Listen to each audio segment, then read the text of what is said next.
Come va? E bentornati sul mio canale. Come sempre, mi raccomando, ricordatevi di iscrivervi qui sotto al mio canale, di attivare anche la campanellina così sarete sempre aggiornati su tutte le prossime novità.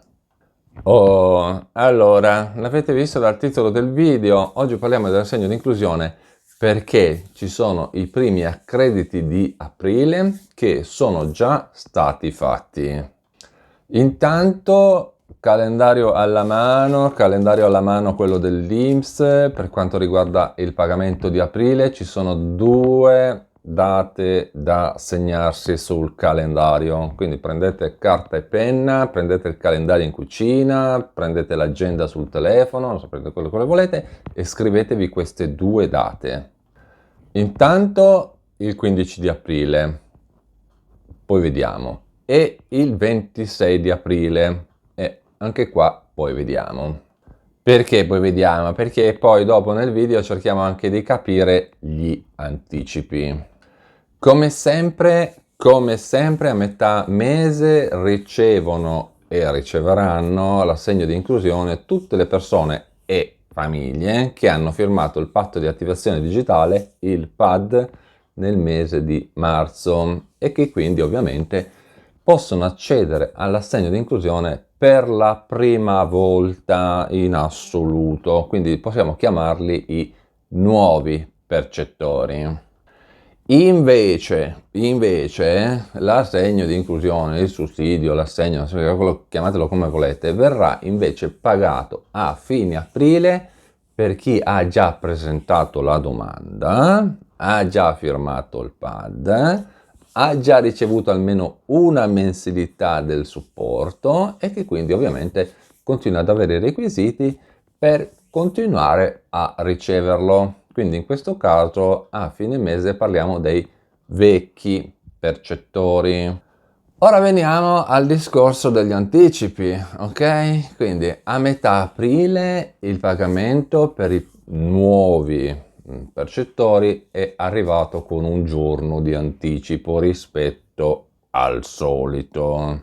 Perché? Perché calendario alla mano, la data era quella del 15 di aprile, mentre in realtà abbiamo già visto che per i nuovi addirittura è arrivato il 14, quindi un giorno in anticipo. Questo è quello che dice il calendario ufficiale. Mentre per i vecchi percettori sarà pagato il 26 del mese. Questo è quello che dice il calendario, 26 del mese, dato che comunque il 27 cade di domenica. Però a sto punto qui c'è da fare un piccolo ragionamento. Allora, siccome che sabato 26, a sto punto cosa succede? Se fanno come è successo a metà mese, che l'hanno pagato un giorno in anticipo, dovrebbe arrivare il 25. Ma il 25 cos'è? Il 25 è festa, ok? 25 è festa, quindi a questo punto c'è veramente da pensare che arrivi il 24. E allora a questo punto se dovesse arrivare al 24, le lavorazioni effettivamente dovrebbero partire dal 22, quindi martedì prossimo. Adesso vabbè, non so quanto guarderete questo video, comunque 22 lavorazioni, 23, 24 pagamento, e poi anche perché poi se noi consideriamo i 5 giorni di anticipo dalla fine del mese, classici 5 giorni lavorativi che danno di tempo per pagare, qua là, effettivamente andiamo dal 30, 29, 28, 26, 25, effettivamente il 24 potrebbe starci. Poi volevo risolvere un altro problemino: come controllare il saldo della carta. Allora, il saldo della carta funziona così. Siccome che in questi giorni tantissime persone mi hanno detto ma il numero di telefono da chiamare è sempre occupato, un casino, diciamo è rotto, no? Quel numero di telefono è rotto. Allora vediamo un attimino quali altri modi. Intanto, primo, basta andare agli sportelli ATM, Postamat, le classiche macchinette che sono fuori dagli uffici postali, inserire la carta, digitare il PIN e vedere il saldo, ok?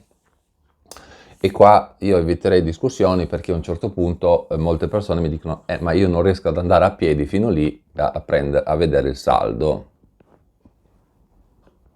Quando in realtà per andare fino lì a prelevare i 100 euro ce la fanno benissimo. Quindi non capisco perché questa discussione sul fatto che non riesco ad andare lì per vedere il saldo. Cioè riesci ad andarci a piedi per prelevare i soldi, ma non riesci ad andare lì per vedere il saldo. Cosa assurda, cosa assurda. Chiusa parentesi.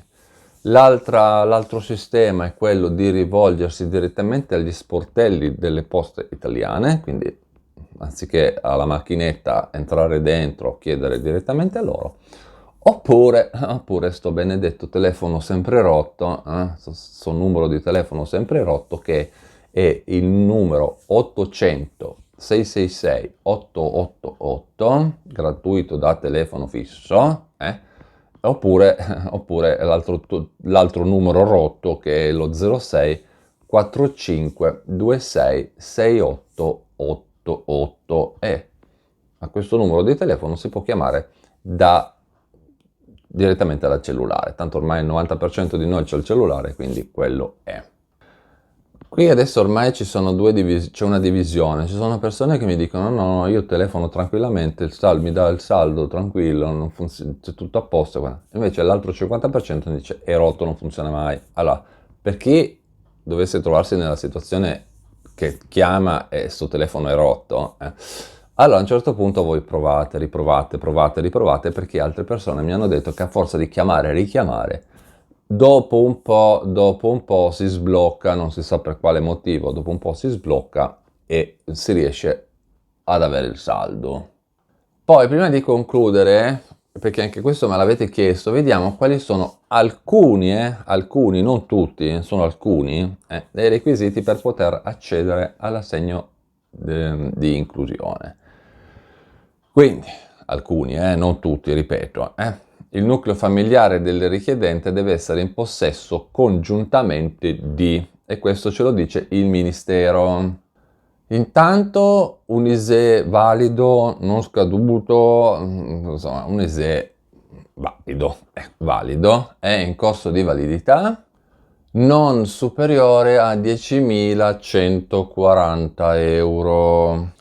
Poi, secondo requisito, un valore del reddito familiare, che è diverso dal valore dell'ISEE, quindi un valore del reddito familiare inferiore a una soglia di 6.500 euro annui. Poi ovviamente, questo moltiplicati per il corrispondente parametro della scala di equivalenza, questa solita frasina che ci dicono. E poi, se il nucleo familiare è composto da persone tutte di età pari o superiore a 67 anni, oppure da persone di età pari o superiore a 67 anni e da altri familiari, tutti in condizioni di disabilità grave o di non autosufficienza, la soglia del reddito familiare è di 8.190 euro annui. Anche qua moltiplicati per il corrispondente parametro della scala di equivalenza e bla bla bla. Inoltre, questa soglia viene poi aumentata a 10.140 euro se il nucleo familiare risiede in abitazione in locazione, visto che anche questo me lo stavate chiedendo. E ovviamente l'affitto deve risultare dalla DSU, cioè quindi all'interno della DSU per l'ISEE. Quindi ovviamente dovete inserire l'importo dell'affitto all'interno della DSU, se no non c'è nessun aumento, ok? Quindi tutti quei contratti così farlocchi a umma così non vanno bene, devono essere registrati e validi, ok? Giusto così per chiarire. Bene, con questo è tutto, io vi ringrazio per avermi guardato, vi ricordo di iscrivervi qui sotto al mio canale di YouTube, di attivare anche la campanellina così sarete sempre aggiornati su tutte le prossime novità. E noi ci vediamo in un prossimo aggiornamento sempre qui sul mio canale di YouTube. A presto, ciao!